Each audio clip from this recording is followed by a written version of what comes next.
कवठे महांकाळ तालुक्यातील अग्रण दुळगाव येथे खरोखरच कौतुकास्पद घटना घडली आहे की म्हणजे या गावात नाविन्यपूर्ण उपक्रम राबवला जातो।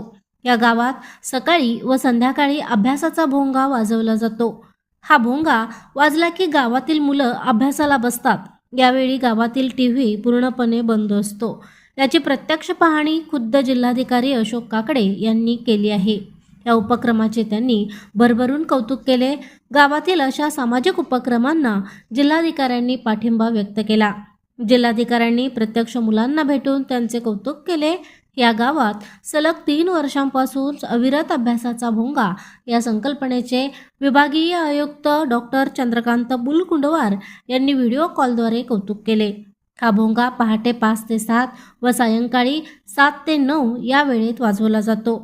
यामुळे विद्यार्थ्यांमध्ये अभ्यासाची गोडी हा उपक्रम सांगली जिल्ह्यातच नव्हे तर संपूर्ण महाराष्ट्रात राबवावा असे मत जिल्हाधिकाऱ्यांनी व्यक्त केले। अभ्यासाचा भोंगा या उपक्रमाबद्दल तुम्हाला काय वाटतंय आम्हाला कमेंट करून नक्की सांगा आणि अग्रणी न्यूज चॅनलला लाईक, शेअर आणि सबस्क्राईब करा। प्रशांत कांबळे, अग्रणी न्यूज, विटा। कवठे महांकाळ तालुक्यातील अग्रण दुळगाव या गावात मी आलो होतो। संध्याकाळी 6:30 पावणे 7ला आलो आणि मला आश्चर्याचा धक्का बसला।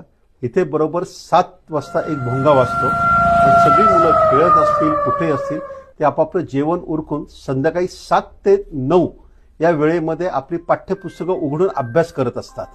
आणि त्याचबरोबर जी 8वी 9वी 10वी आणि वरच्या वर्गातली जी मुलं आहेत, ही सगळी मुलं ही साधारणतः सकाळी पहाटे 5 ते 7 या वेळेत सुद्धा अभ्यास करतात। त्यामुळे संध्याकाळी 7 ते 9 असा एक भोंगा वाजवला जातो आणि पुन्हा पहाटे 5 आणि सकाळी 7 वाजता तो भोंगा वाजवून ही सगळी मुलं अभ्यास करतात। आज अनेक जणांच्या घरात मी अचानकपणे गेलो। मलाही याची खात्री करायची होती। त्यांच्या आईवडिलांशी बोललो, आजी आजोबांशी बरोबर बोललो आणि सर्वांनी मला हेच सांगितलं की आमच्या मुलांचं शिक्षण फार महत्त्वाचं आहे। टीव्ही, मोबाईल हे अत्यंत अनावश्यक अशा गोष्टी आहेत की ज्याच्यात पाहून फायदा काही होत नाही। थोडक्यात ज्याला आपण म्हणतो डिजिटल डिटॉक्स, हे खऱ्या अर्थाने आज मला अग्रण दुळगाव या गावामध्ये दिसलं। मला खूप आनंद झाला, मला खूप अभिमानही वाटला या गावाचा। खऱ्या अर्थाने ज्याला आपण म्हणतो की आपण अनेक प्रकारचं पर्यटन पाहतो, काही धार्मिक पर्यटन असतं, काही ऐतिहासिक पर्यटन असतं, पण शैक्षणिक पर्यटन असलेलं हे पहिलं गाव मी पाहिलेलं आहे। त्यासाठी खऱ्या अर्थाने मी आपल्या सर्वांना आवाहन करतो की सांगली जिल्ह्यातील कवठे महांकाळ तालुक्यातील अग्रण दुळगाव या गावाला येऊन आपणही अचानकपणे भेट द्यावी आणि याची सत्यता पाहावी। पुन्हा एकदा या सर्व ग्रामस्थांचं, सर्व शिक्षकांचं, सर्व आजी माजी सैनिकांचं मी आभार मानतो।